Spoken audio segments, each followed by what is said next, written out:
The whip cracked through the humid Georgia air with a sound like thunder splitting wood. Naomi's body jerked forward with each impact, her hands bound to the whipping post in the center of the yard at Bellwether Plantation. Blood ran down her back in rivulets, soaking into the simple cotton dress that hung in tatters from her shoulders. She had stopped screaming after the first dozen lashes. Now she only whimpered, a sound so small and broken that it seemed to come from somewhere deep beneath the earth rather than from a human throat. Thomas Bellwether stood 10 feet away, his face red with rage, his expensive white shirt soaked with sweat in the oppressive heat of August 1858. He was a large man, over 6 feet tall, with a barrel chest and hands the size of dinner plates. At 53 years old, he had owned Bellwether Plantation for nearly 3 decades, and in that time he had cultivated a reputation throughout Baldwin County as a harsh master who tolerated no defiance, no hesitation, no hint of independence from the 200 enslaved people who worked his cotton fields. The whip in his hand was an extension of his authority, and he wielded it with the casual brutality of someone who had never questioned his right to do so. The offense that had brought Naomi to this post was simple and damning. That morning, one of the child workers, a boy named Moses, who could not have been more than 8 years old, had stumbled while carrying a heavy bucket of water to the field hands. The water had spilled, and Thomas had descended on the child with his riding crop raised, fully intending to beat the boy for his clumsiness. Naomi, who had been working nearby, had done something that sealed her fate. She had stepped between Thomas and the child. She had not raised her hand to him, had not spoken a word of defiance, but the act itself was unforgivable. An enslaved woman had physically blocked a white master from administering punishment. The hierarchy that kept the entire system functioning had been challenged, and Thomas could not let that stand. So now she hung from the post while he administered what he called justice, and what anyone with a functioning conscience would recognize as torture. Around the yard, other enslaved workers stood in forced witness, their faces carefully blank, their eyes fixed on the ground. They had learned long ago that showing emotion during these spectacles could make you the next victim. Children pressed their faces into their mothers' skirts. Old men who had survived decades of this brutality clenched their jaws and stared at nothing. And through it all, the whip kept falling. Before we continue with this shocking story, don't forget to subscribe to the channel and comment which city you're listening from. Let's strengthen our community so no one forgets these stories. Thank you, and let's continue. On the wide front porch of the main house, which overlooked the scene with architectural indifference, stood Thomas's 3 sons. Eli, the eldest at 28, leaned against a column with his arms crossed, a slight smile playing at the corners of his mouth. He had inherited his father's size and temperament, and he watched the whipping with the detached interest of someone observing a horse being broken.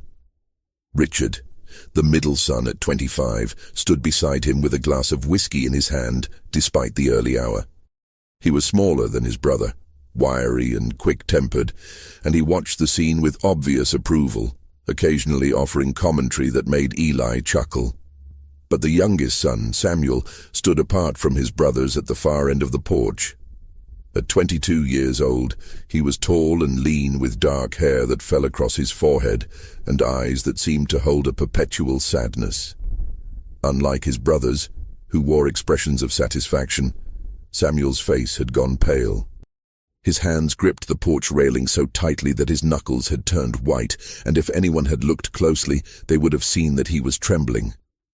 Not with fear, but with something else. Something that had been building inside him for years and was now threatening to explode. Samuel had always been different from his brothers. While Eli and Richard had embraced their father's worldview completely, accepting without question that enslaved people were property to be used and discarded as needed, Samuel had struggled with doubts that he barely dared to acknowledge even to himself.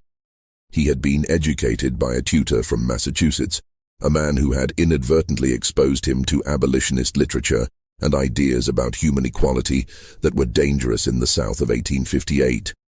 The tutor had been dismissed when Thomas discovered the nature of these readings, but the seeds had been planted in Samuel's mind, and they had grown in secret like forbidden flowers.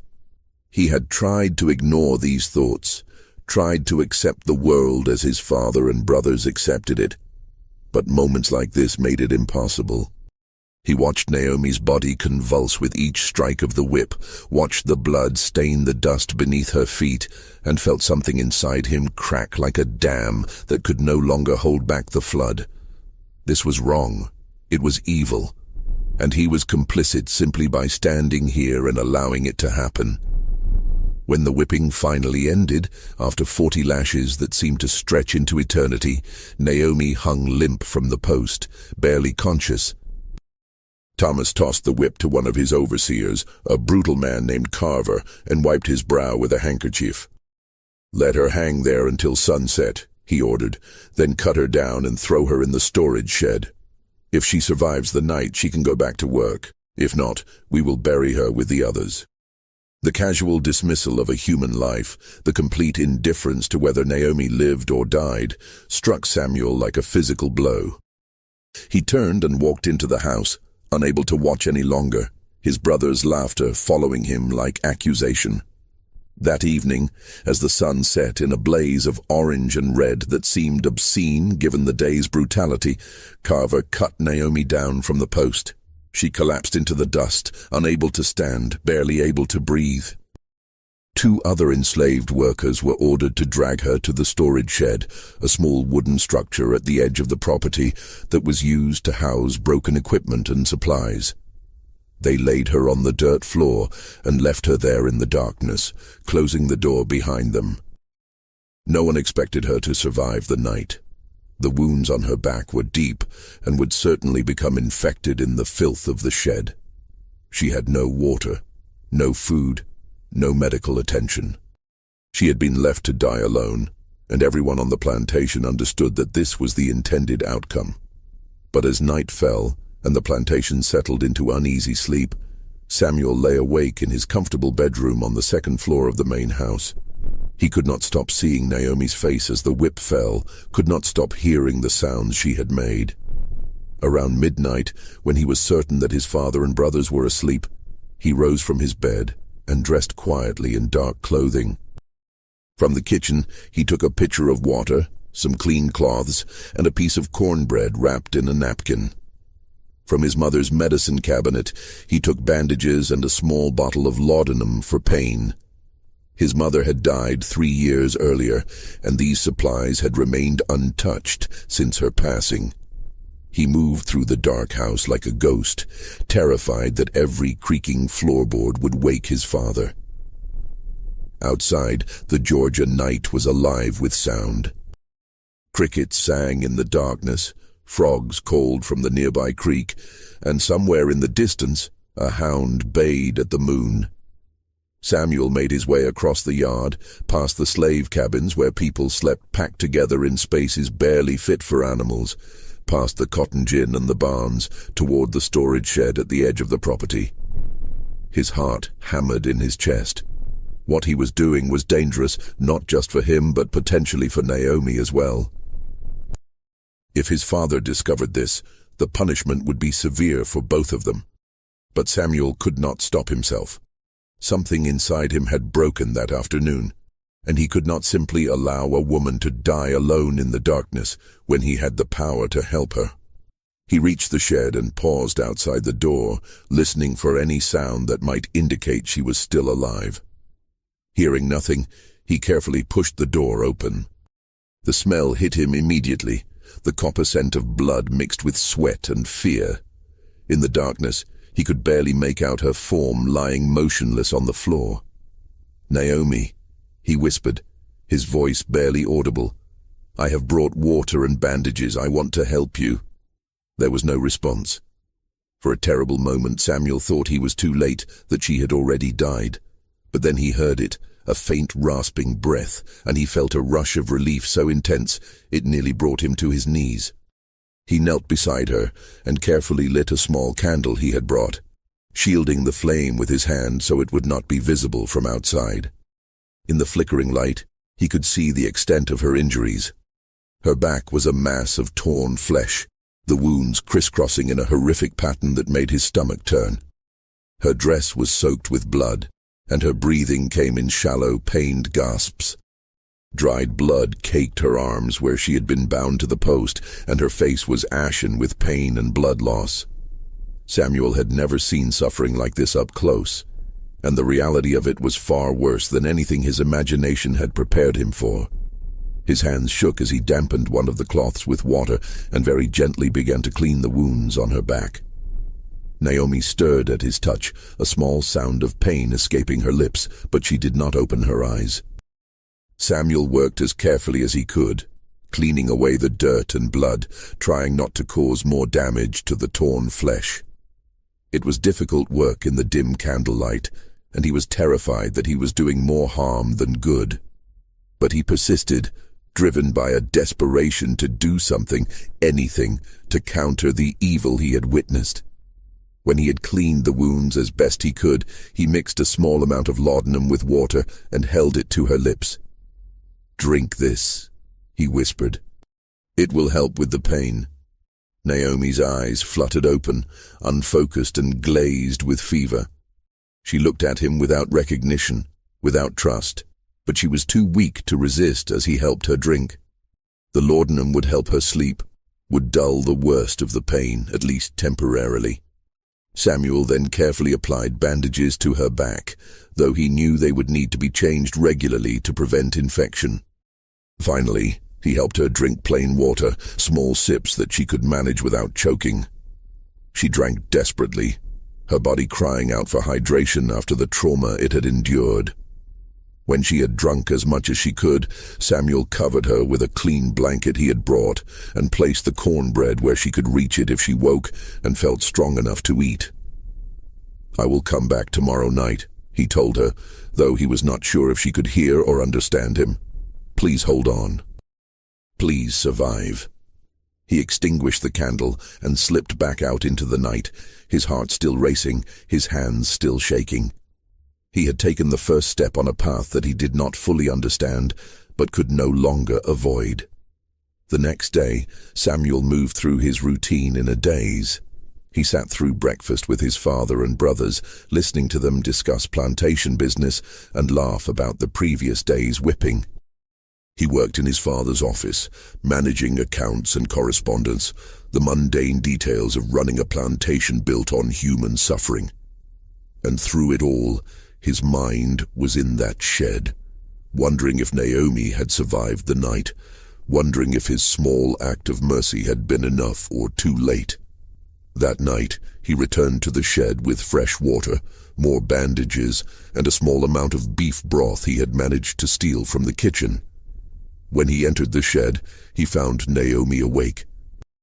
She was still lying on the floor, still clearly in terrible pain, but her eyes were open and focused. When she saw him, fear flickered across her face and she tried to push herself away despite her weakness. Samuel stopped immediately, holding up his hands to show he meant no harm. "I'm not going to hurt you," he said softly. "I am here to help. I brought water and food and clean bandages for your wounds." Naomi stared at him with deep suspicion. "Why?" she managed to rasp out, her voice barely more than a whisper. "Why would you help me?"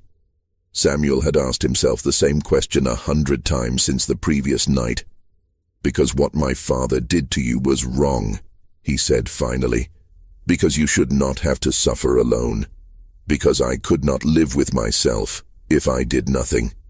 Naomi continued to study him, her eyes sharp despite her weakened condition. "You are his son," she said. "You are just like him." Samuel flinched as if she had struck him. "Maybe I am," he admitted. "Maybe I am just as guilty for standing by and allowing these things to happen. But I am trying to be different. I am trying to do something right, even if it is too little and too late." There was a long silence. Then Naomi spoke again, her voice stronger now despite the pain. "If your father finds out you are here, he will kill you. Or worse. Samuel nodded. I know. But I am here anyway. Something in his tone must have convinced her, because she allowed him to approach. He helped her sit up enough to drink the broth, and then he changed the bandages on her back, cleaning the wounds again and applying a salve his mother had once used for burns. The wounds were showing early signs of infection, and Samuel knew that without proper medicine, Naomi's chances of survival were still precarious. But she was alive, and that was something. As he worked, they talked in whispers. Naomi told him about her life, about being born into slavery on a different plantation and being sold to Bellwether when she was 15. She told him about the family she had been separated from, a mother and 2 younger sisters she had not seen in 8 years and had no way of finding. She told him about the daily brutality of plantation life, the constant hunger and fear and exhaustion that defined every waking moment. And Samuel listened, really listened, to stories that he had been surrounded by his entire life but had never truly heard. For the first time, he was seeing the enslaved people on his father's plantation not as abstractions or property, but as human beings with hopes and losses and an inner life as rich and complex as his own. It was a revelation that shook him to his core. By the 3rd night, Naomi was strong enough to sit up on her own, though her back was still a mass of healing wounds that would leave permanent scars. She ate the food Samuel brought with more appetite, and some color had returned to her face. But more than her physical recovery, something else was happening between them. In the quiet darkness of that shed, 2 people who should never have connected in any world that made sense were forming a bond that transcended the brutal hierarchies of their society. Samuel found himself thinking about Naomi constantly during the day, counting the hours until he could return to the shed at night. And Naomi, despite every reason to distrust this white man, who was the son of her torturer, found herself watching the door each evening, waiting for his arrival. They talked about everything and nothing. Samuel told her about his education, about the books he had read that had opened his eyes to different ways of seeing the world. Naomi told him about the songs her mother had taught her, about the stories passed down through generations about a home across the ocean that none of them had ever seen, but all of them remembered in some deep, cellular way. They argued about religion and philosophy. They shared silence comfortable enough that words were not always necessary.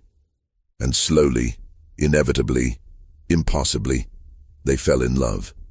It was a love that could not exist in the world they inhabited. Samuel was white, the son of a plantation owner. Naomi was black, enslaved, legally considered property rather than person. Any relationship between them was not just forbidden, but criminally illegal, subject to the most severe punishments the law and society could devise. And yet, it happened anyway, because human hearts do not always obey the laws that try to constrain them. On the 4th night, as Samuel was preparing to leave the shed, Naomi reached out and took his hand. She had never touched him before, beyond the necessary contact as he tended her wounds. The gesture was simple but profound, an acknowledgement of something that had grown between them. Samuel froze, looking down at her hand in his, feeling the warmth of her skin, the gentle pressure of her fingers.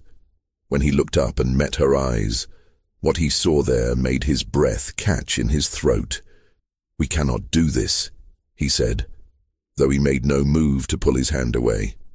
"If anyone discovers, they will kill you. They will kill both of us." Naomi nodded slowly. "I know, but I am already dead in every way that matters unless something changes. At least this way I feel alive."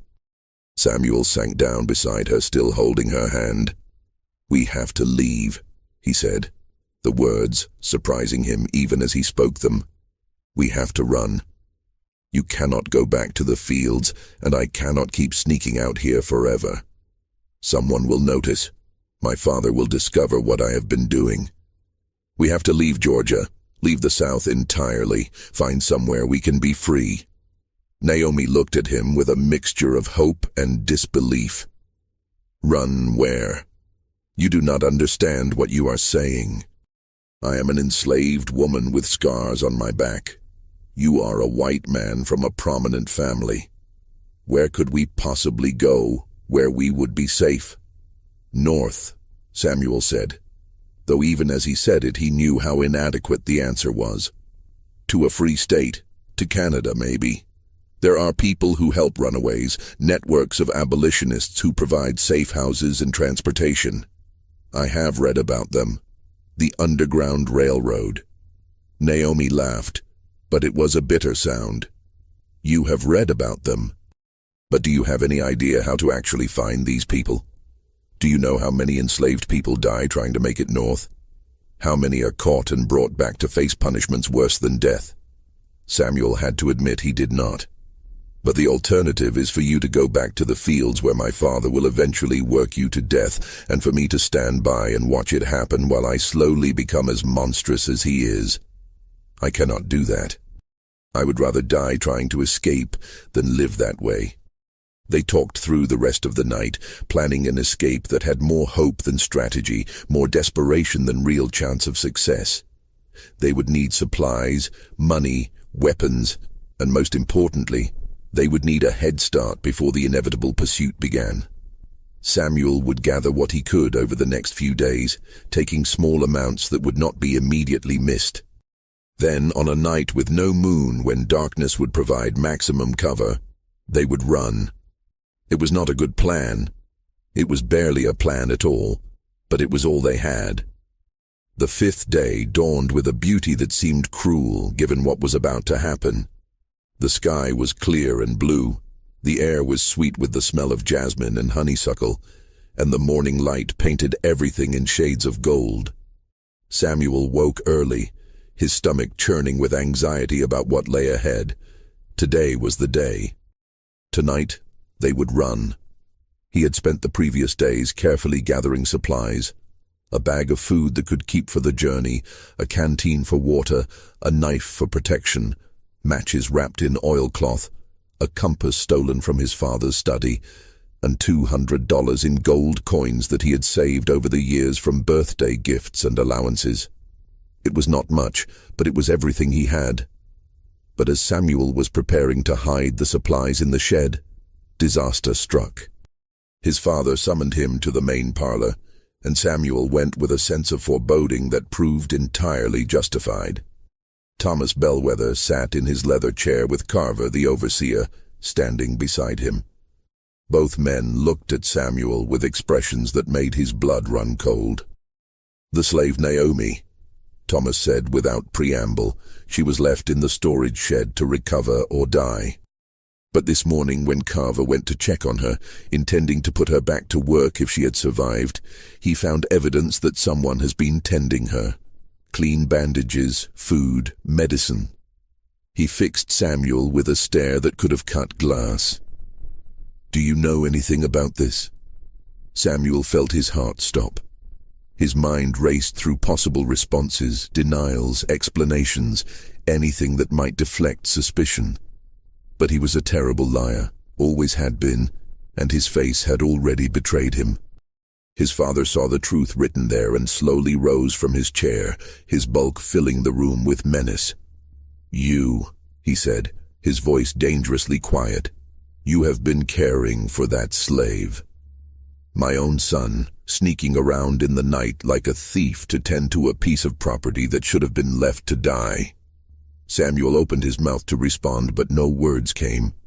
What could he possibly say that would make this better? Carver stepped forward, a cruel smile on his face.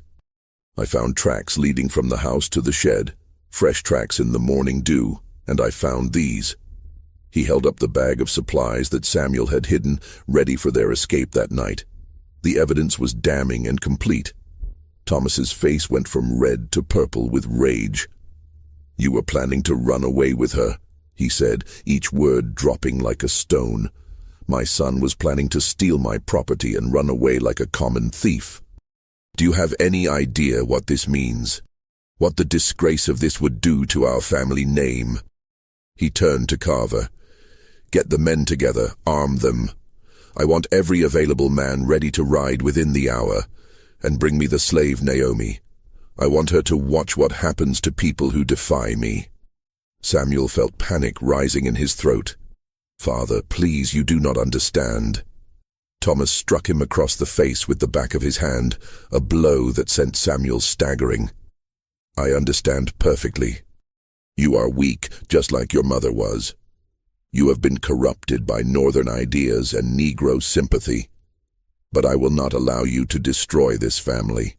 You will watch what I do to that slave, and then you will be locked in your room until I decide what to do with you."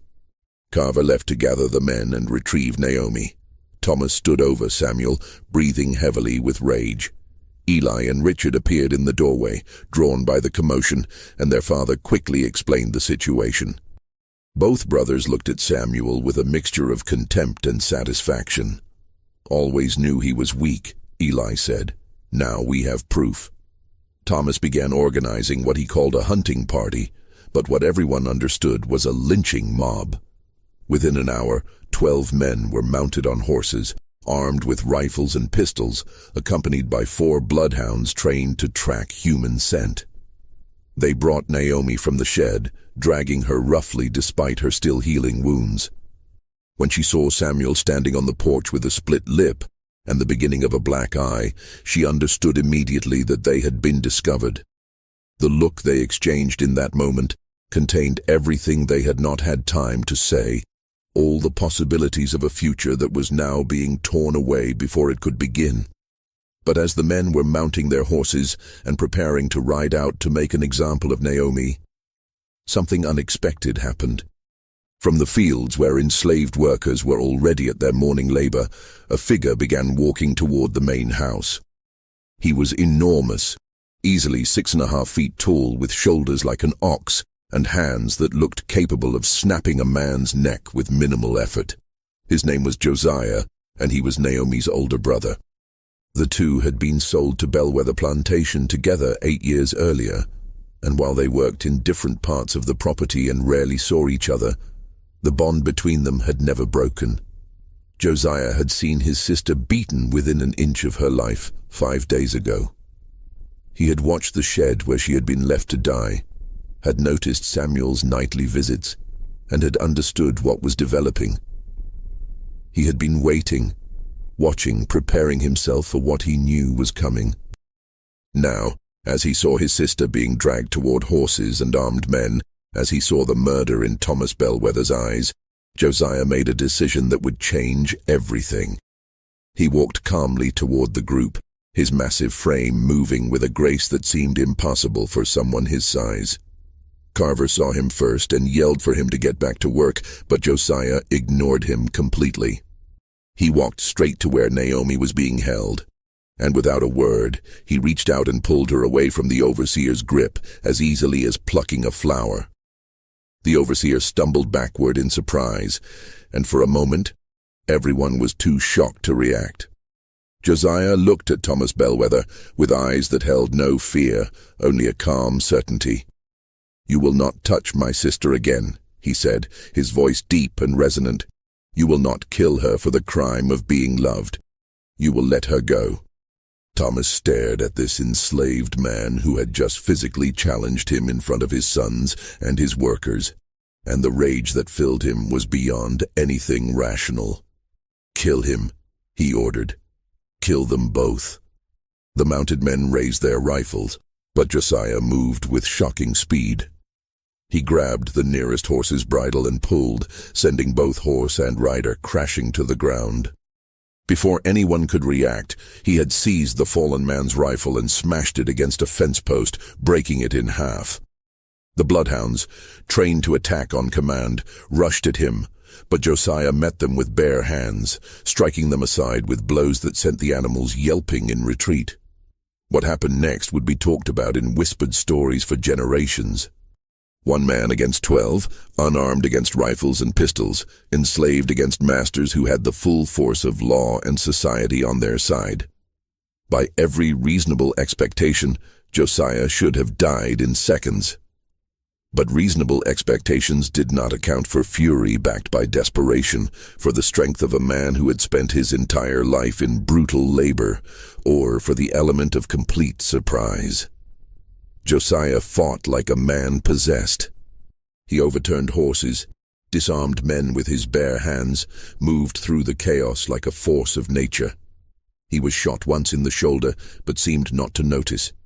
He was struck with a rifle butt across his back, but did not slow. And through it all, he kept his body between Naomi and the men who wanted to kill her. Samuel, frozen on the porch, watched in disbelief as this impossible scene unfolded. His brothers had drawn pistols and were firing, but in the chaos they were as likely to hit each other as Josiah. His father was screaming orders that no one could hear over the pandemonium. And in the midst of it all, Josiah grabbed Naomi, lifted her onto one of the now riderless horses, and with a strength that seemed superhuman, vaulted up behind her. He kicked the horse into motion, and they began to run. Without thinking, purely on instinct, Samuel jumped from the porch and ran to another loose horse. He swung himself into the saddle and kicked the animal into a gallop, following Naomi and Josiah as they fled toward the tree line at the edge of the property. Behind him, he heard his father screaming his name, heard gunshots, but he did not stop. He had made his choice, perhaps the first real choice of his entire life, and there was no going back now. The three of them crashed into the forest, branches whipping at their faces, the sounds of pursuit already organizing behind them. Josiah led them deeper into the woods with the sure instinct of someone who had spent years studying these lands while laboring in them. They splashed through a creek to confuse the dog's scent trail, pushed through dense underbrush that would slow horses, and finally paused in a small clearing to assess their situation. Josiah was bleeding from his shoulder and from dozens of smaller cuts and scrapes. Naomi's back had reopened from the violent motion of the escape, blood seeping through her dress. And Samuel was uninjured but in shock, his entire world having collapsed and reformed in the space of an hour. "We have to keep moving," Josiah said, his voice steady despite his injuries. "They will be right behind us, and when they catch us, they will kill us all." Samuel nodded numbly. "I know a place. An old hunting cabin about 5 miles north. It has been abandoned for years. We can hide there, treat your wounds, and plan our next move." It was not much of a plan, but it was something. They rode hard, pushing the horses to their limits, knowing that every minute of lead they gained might mean the difference between life and death. Behind them, Thomas Bellwether was organizing a proper hunting party. He was beyond rage now, operating in a cold fury that was far more dangerous. His son had betrayed him, had chosen slaves over family, had destroyed the Bellwether name. And he would not rest until all three of them were dead. He gathered 20 men, including both his remaining sons, and set out with dogs and guns and a determination to end this rebellion permanently. The hunt had begun, and everyone involved understood that only one side would survive to see its conclusion. The old hunting cabin was exactly where Samuel remembered it, a decrepit structure slowly being reclaimed by the forest. The roof leaked, the windows were broken, and animals had clearly been using it as shelter. But it had walls and a door, and more importantly, it was remote enough that they might have a few hours before being discovered. Inside, they dismounted, and Josiah immediately set about barricading the door with the cabin's few pieces of furniture. Samuel helped Naomi down from the horse, and she leaned heavily against him, her strength finally giving out. The adrenaline that had carried her through the escape was fading, and the pain of her reopened wounds was becoming unbearable. They laid her on the floor, and Samuel used strips torn from his own shirt to re-bandage her back as best he could. Josiah allowed Samuel to examine his shoulder wound. The bullet had passed through cleanly, which was fortunate, but it was still bleeding heavily and would need proper medical attention soon. As Samuel worked to stop the bleeding, he and Josiah spoke for the first time since the escape. "Thank you," Samuel said simply. "You did not have to help me, but you did." Josiah looked at him with eyes that held no warmth. "I did not help you. I helped my sister. You are just a complication that came along with saving her." The words stung, but Samuel could not argue with them. "You are right. I am sorry for what my family has done to you, to Naomi, to everyone on that plantation. I know saying sorry is not enough, but I do not know what else to say." Josiah was quiet for a long moment, his hands steady as he helped bandage his own shoulder. "My sister tells me you have been kind to her, that you cared for her when you did not have to, that you were planning to run away with her, to give up everything." He met Samuel's eyes. "I do not know if that is love or guilt, or just the foolishness of a young man who has not thought through the consequences. But whatever it is, you are in this now. And if you slow us down or betray us, I will kill you myself before your father gets the chance." Samuel nodded. "I understand." Naomi, listening to this exchange through a haze of pain, spoke up weakly. "He is a good man, Josiah, different from his father and brothers. I trust him." Josiah's expression softened slightly when he looked at his sister. "Then I will trust him too. For now." They rested for perhaps 2 hours, treating wounds and trying to formulate a plan. Samuel had general knowledge of the route north, knew they needed to reach Tennessee and then Kentucky, eventually making it to Ohio, where slavery was illegal. But the details were vague, drawn from abolitionist literature rather than practical experience. Josiah had knowledge from talking to other enslaved people, whispered information about safe houses and friendly faces, but nothing concrete enough to guarantee survival. And Naomi, weakened by her injuries, was in no condition for the grueling journey that lay ahead. The sound of dogs baying in the distance cut through their planning. The hunting party was getting closer, and it was only a matter of time before they found the cabin. "We have to move now," Josiah said, rising to his feet despite his injury. "If they trap us here, we are dead." "But Naomi cannot ride," Samuel protested. "The journey is killing her." "Then I will carry her," Josiah replied. "And you will scout ahead to make sure the path is clear. We will take turns with the burden. But we will not stop, and we will not be caught." They fled the cabin just minutes before the hunting party arrived. Through the forest they ran, Josiah carrying Naomi when she could not walk, Samuel leading the way with the compass he had stolen from his father. The pursuit was relentless. Thomas Bellwether had brought enough men and dogs to ensure that there was no rest, no moment of safety.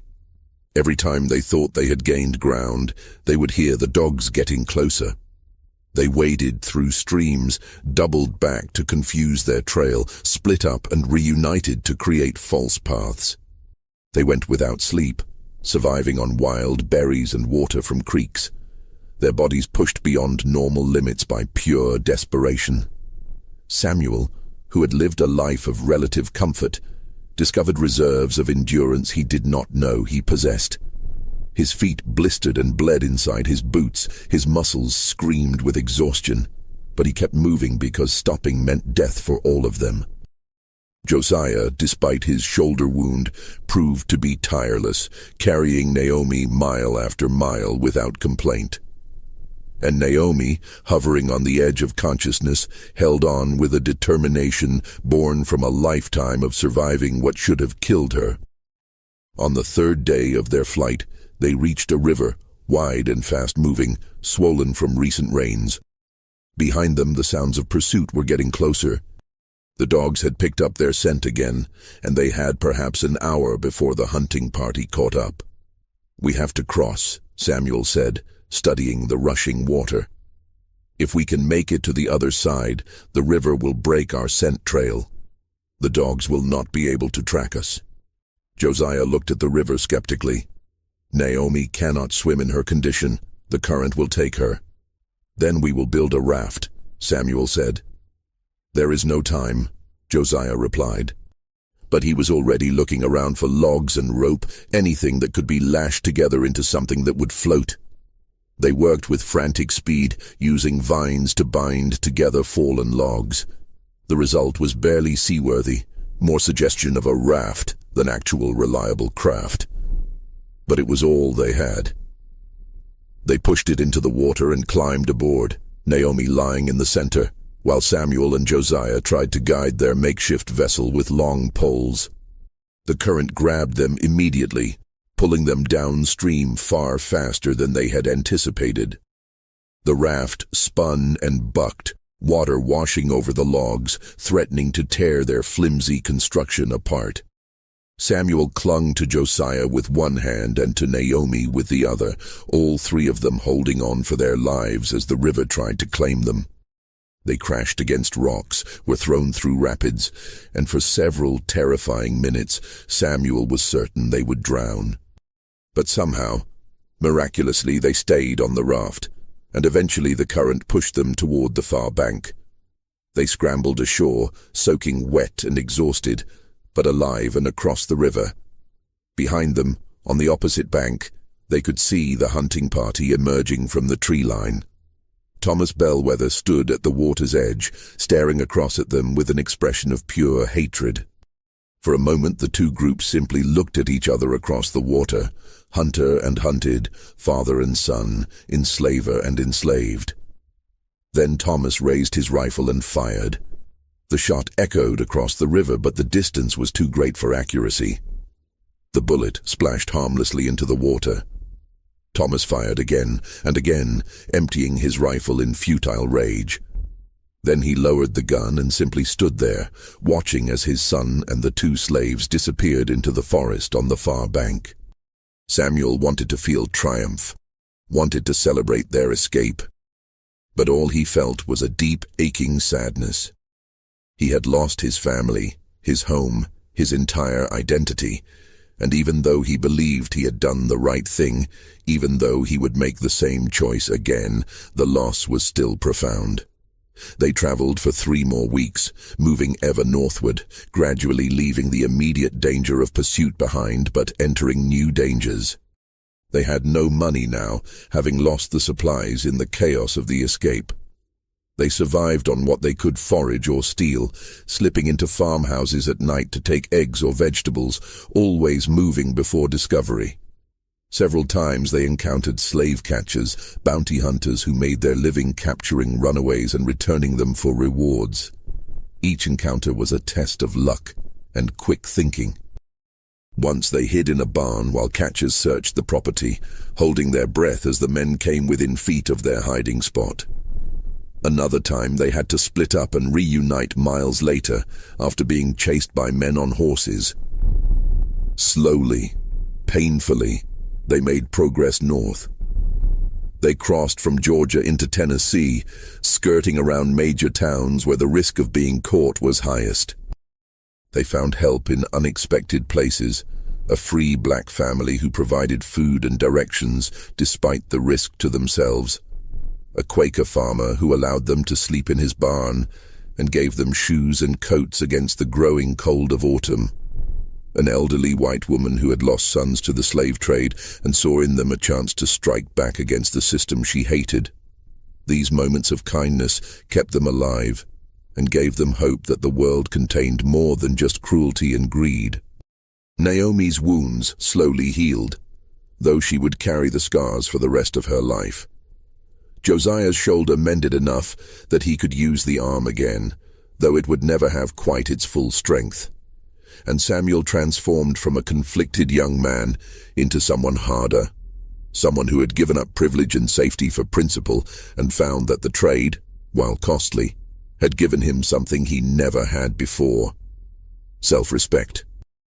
As they crossed into Kentucky, the final slave state before reaching free territory, they allowed themselves to believe that they might actually succeed.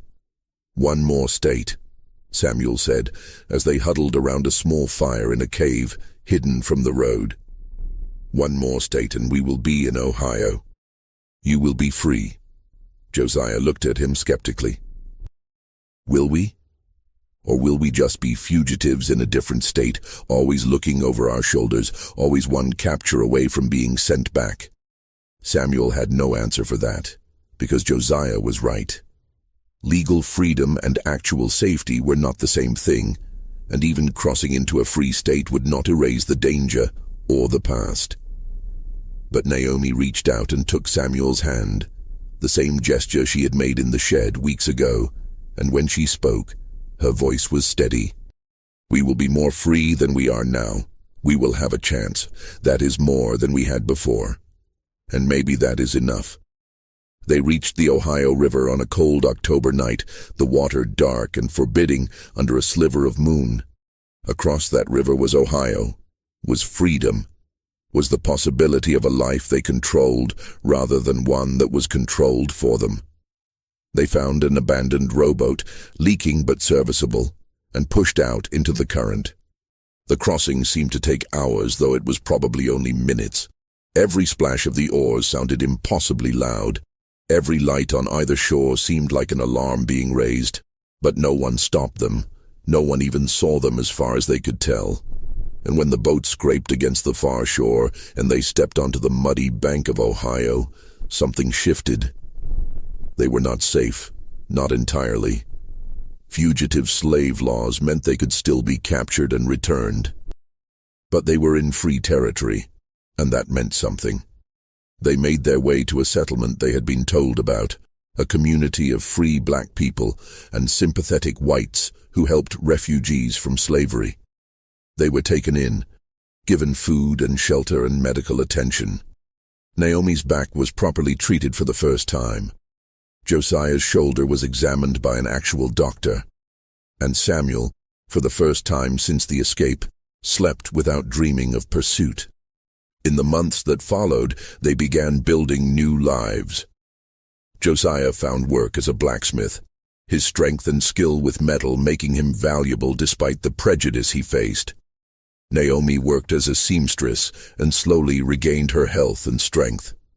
And Samuel worked as a teacher, educating children whose parents had fled slavery, using his education for something meaningful rather than merely managing his father's exploitation. He and Naomi married in a small ceremony attended by the community that had taken them in. It was illegal in many states, this marriage between a white man and a black woman, but in their small corner of Ohio, they were able to build a life together. It was not easy.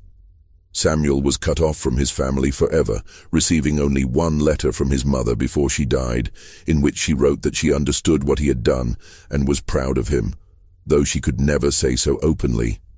He had no money, no property, and had to work manual labor to survive, a shocking change from his previous life of privilege. Naomi carried the trauma of slavery in her body and her nightmares, waking some nights convinced she was back on Bellwether Plantation. And both of them faced constant prejudice and hostility from people who believed they had violated the natural order. But they also had something precious. They had each other, they had freedom, and they had chosen their path rather than having it chosen for them. Josiah eventually met a woman who had also escaped slavery, and they built a family together. The three of them, Samuel, Naomi, and Josiah, remained close, bound by the shared experience of that desperate flight and everything it had cost them. Years later, when the Civil War finally came and slavery was abolished, Samuel wrote a letter to what remained of his family in Georgia. He never received a response. His father had died during the war, his plantation burned by Union troops. His brother Eli had been killed fighting for the Confederacy. His brother Richard had survived but left Georgia, and no one knew where he had gone.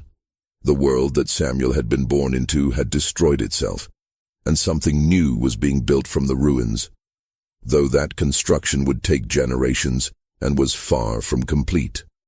On quiet evenings, Samuel and Naomi would sit on the porch of their small house and watch the sun set, holding hands just as they had in that shed so long ago. They would talk about their children, 3 sons and 2 daughters who had been born free and would never know the horror of slavery except through their parents' stories. And sometimes they would remember that desperate flight, the days of running, the moments when death seemed certain. "What do you think would have happened if you had never come to that shed?" Naomi asked once. "If you had left me there to die like your father intended?" Samuel was quiet for a long moment. "I think I would have lived the rest of my life as a coward," he said finally. "I would have eventually become just like my father, telling myself that the system was not my fault while benefiting from it every day. I would have died wealthy and respected and completely empty." Naomi squeezed his hand. "And I would have died in that shed, alone and forgotten. So I suppose we saved each other." "That is exactly right," Samuel replied. "We saved each other."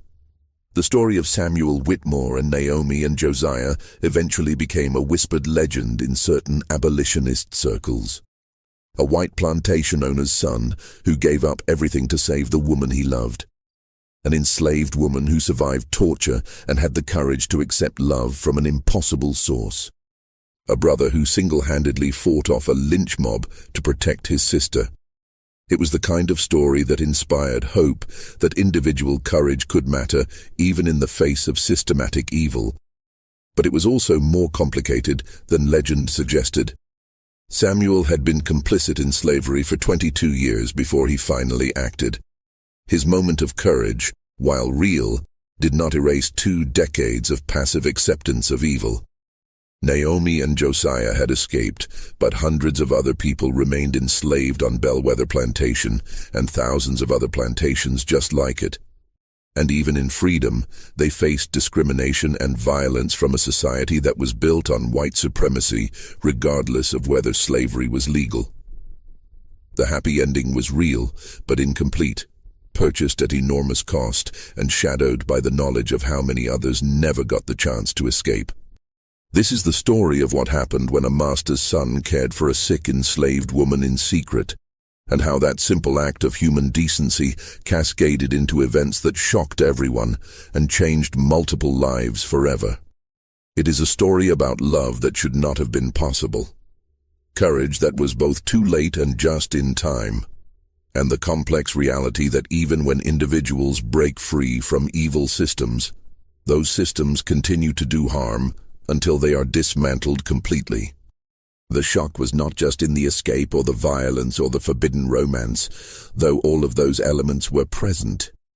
The real shock was in the revelation that when people are seen as fully human rather than as property or abstractions, when love and courage overcome fear and conditioning, the impossible can sometimes become real. Samuel, Naomi, and Josiah proved that the chains of slavery and prejudice, while strong, were not unbreakable. That even in the darkest moment, even when death seemed certain, there was still a choice to be made between accepting evil and fighting against it. And they chose to fight. That choice, and everything it cost them, was what left everyone in shock.